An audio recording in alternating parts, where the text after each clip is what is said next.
Hola, en la clase anterior vimos cómo se daba la reproducción asexual en organismos unicelulares y multicelulares. En esta clase hablaremos de la reproducción sexual. En la reproducción sexual se mezclan dos fenómenos vitales presentes desde las primeras células, el sexo y la reproducción, que no necesariamente están ligados. El sexo es la mezcla de genomas de dos individuos de una especie. Puede haber sexo sin reproducción y también reproducción sin sexo, la reproducción asexual que acabamos de ver.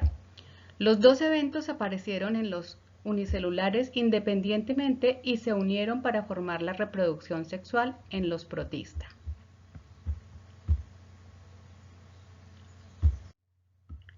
Todos los descendientes en este tipo de reproducción tienen mamá y papá y son genéticamente diferentes de sus padres. Entonces, la reproducción sexual crea diversificación de genomas. Ningún individuo es idéntico genéticamente hablando.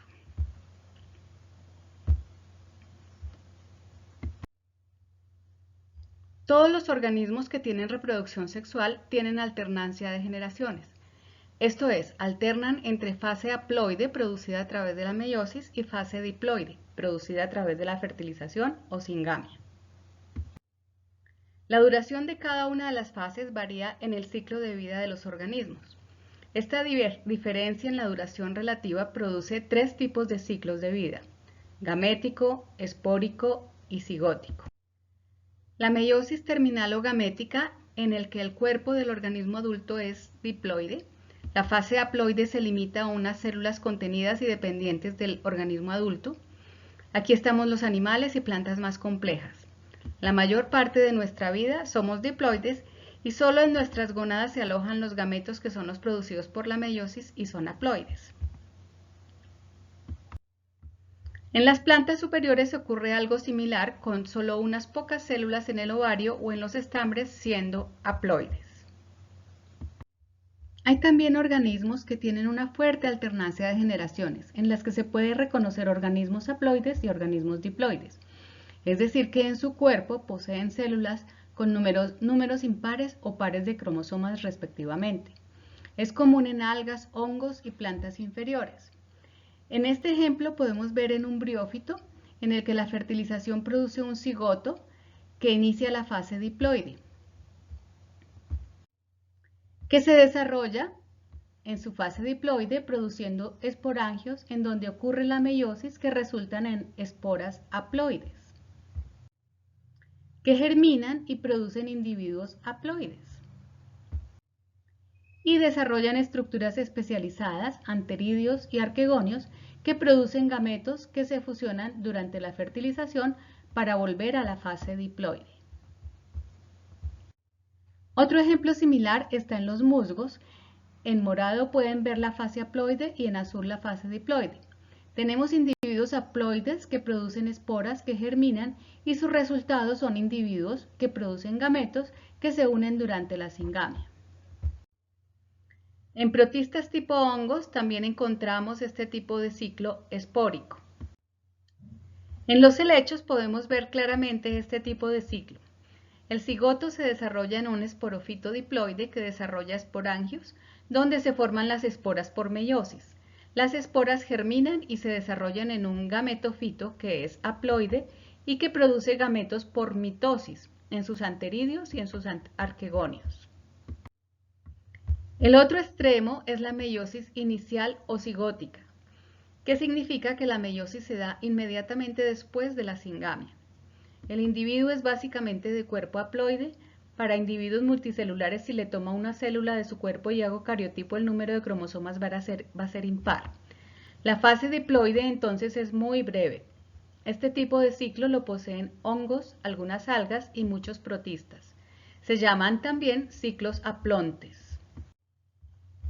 Es común en protistas unicelulares en los que el ciclo produce 4 individuos haploides que por mitosis forman gametos y se comienza el ciclo de nuevo.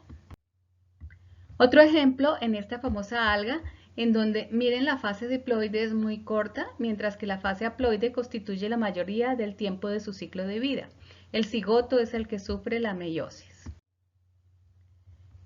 ¿Y en qué organismo surge la reproducción sexual? Es decir, la combinación de sexo y reproducción. Ya sabemos que el sexo puede ocurrir sin reproducción asociada y la reproducción sin sexo también. Y esta es común y además exitosa en los seres vivos. Recordemos que reproducción es el origen de nuevos individuos a partir de uno o dos parentales y que sexo es la combinación de genomas entre dos organismos para dar lugar a nuevos arreglos génicos. Podemos encontrar, y ya lo vimos, en muchos ejemplos de reproducción sin sexo o reproducción asexual. Y podemos encontrar sexo sin reproducción, por ejemplo, en la conjugación bacteriana o en ciliados y otros protistas donde hay intercambio de material genético entre dos células que se unen, pero luego cada una se desprende y se va por su lado con su genoma cambiado y se reproduce luego por fisión. En las bacterias hay transferencia de material genético entre dos células adyacentes a través de un puente citoplasmático o pilus. Luego, cada una de las bacterias se separa e independientemente se reproduce posteriormente por fisión. Pueden ver también la conjugación en ciliados, en donde hay intercambio de micronúcleos entre dos células que se adhieren, pero luego se separan y cada una se reproduce independientemente por reproducción asexual. Acá vemos en dos talos adyacentes de espirogira. Uno de los talos le pasa su núcleo completo al otro a través de puentes citoplasmáticos denominados tubos de conjugación. El talo duplica su material genético y su núcleo se considera un cigoto. El talo que pasó su núcleo muere. La unión de reproducción y sexo es una invención de los protistas y se observa desde los primeros eucariontas unicelulares.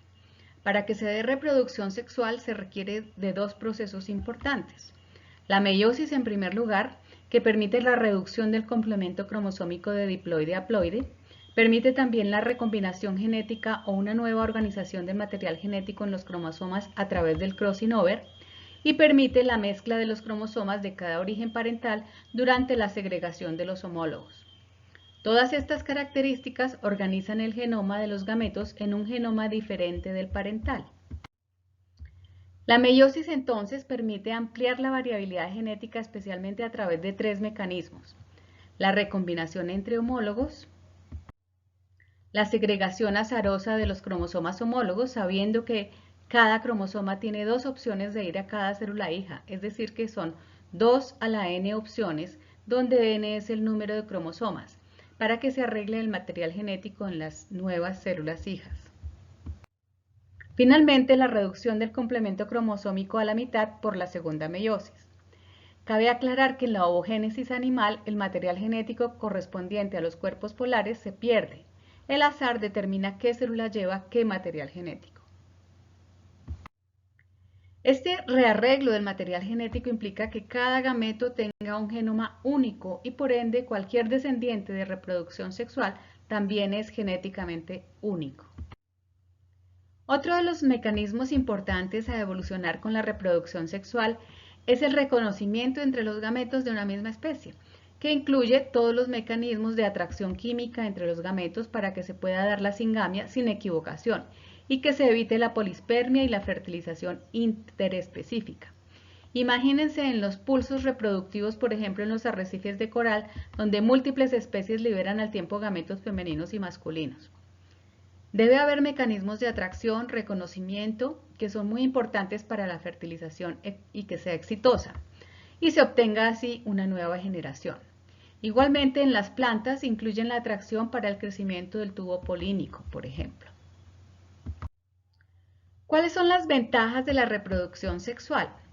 Deben ser muchas dado que es muy exitosa, está en todos los eucariontes. En primer lugar, adaptativas, porque se aumenta la posibilidad de supervivencia en ambientes cambiantes. Como hay de diversidad de genomas, hay alguna posibilidad que en un ambiente nuevo algunos de ellos sobrevivan. Porque promueve la diploidía, es decir que se mantiene, ya que cuando ocurre una mutación en un organismo haploide, el cambio sufrido inmediatamente se fija en el genoma. En los organismos diploides puede ser una mutación silenciosa porque quedan los productos del gen del otro cromosoma homólogo. También se promueve la evolución porque se pueden acumular asimismo mutaciones benéficas que permiten una mayor supervivencia y éxito reproductivo de la especie. Igualmente, se promueve la diversidad. Hay más individuos diferentes en el medio, pero asimismo la coherencia de las especies. No todos los gametos se unen entre sí, solo los más similares genéticamente hablando. Pero también hay desventajas. La tasa reproductiva es mucho menor, es más lenta, se reproducen menos porque el gasto energético en reproducción es mucho mayor. Cada evento reproductivo es costoso en la producción de gametos, en la atracción de la pareja, etc.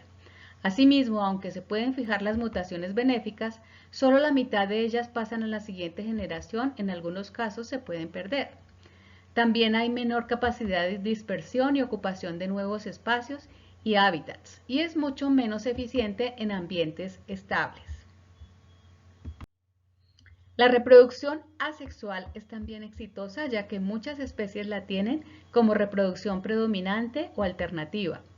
Primero, es mucho más eficiente, pues la tasa de reproducción es más alta y menos costosa energéticamente, pues no hay que buscar pareja e invertir en este tipo de comportamientos. Todos los genes del parental que han probado ser buenos en un ambiente pasan a sus descendientes. Los organismos con reproducción asexual son más numerosos, los que tienen mayor biomasa y los que más impacto tienen sobre los ecosistemas y biomas terrestres. Pero en ellos la diversidad genética no es tan grande porque los descendientes son clones. Así no se adaptan fácilmente en ambientes cambiantes y por ello su riesgo de extinción es mayor en estos ambientes. Por eso muchos organismos son facultativos y pueden tener los dos tipos de reproducción dependiendo de las circunstancias ambientales. Cuando ocurren mutaciones, cualquier mutación negativa se queda en los descendientes y puede llevar a su extinción inmediata. Finalmente, y como resumen de estas dos clases, cuando comparamos la reproducción asexual y la reproducción sexual, podemos sintetizar de la siguiente manera. La reproducción asexual es propia de procariontes, protista, hongos, metafita y algunos animales. La reproducción sexual es propia de todo eucaria. En la reproducción asexual no es necesario conseguir pareja, es uniparental.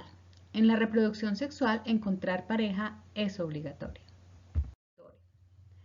No se requieren gametos en la reproducción asexual. La reproducción sexual es dependiente de la producción de gametos y del proceso meiótico. Las unidades reproductivas, esto es, que pueden por medio del proceso de desarrollo producir un individuo nuevo, son células somáticas en la reproducción asexual, mientras que se depende de las células de la línea germinal para que haya un nuevo individuo. En la reproducción asexual no se requiere que haya encuentro de células reproductivas, por lo tanto no hay singamio o fertilización. En la reproducción sexual es indispensable la fusión de los gametos para iniciar el proceso del desarrollo. Los descendientes de reproducción asexual son genéticamente iguales o clones de su progenitor. Los descendientes de reproducción sexual son únicos, son genéticamente diferentes a sus padres. Es un proceso energéticamente no costoso en la reproducción asexual, mientras que es muy demandante de energía en la reproducción sexual. La reproducción asexual suele ser muy rápida y producir muchos descendientes. La reproducción sexual es más lenta y menos descendientes pueden ser obtenidos. Para la reproducción asexual no se requiere de órganos complejos y especializados. En contraste, en la reproducción sexual deben desarrollarse órganos especializados que alojen las células germinales y permitan el proceso de la gametogénesis. Con esto concluimos esta clase de reproducción. Muchas gracias.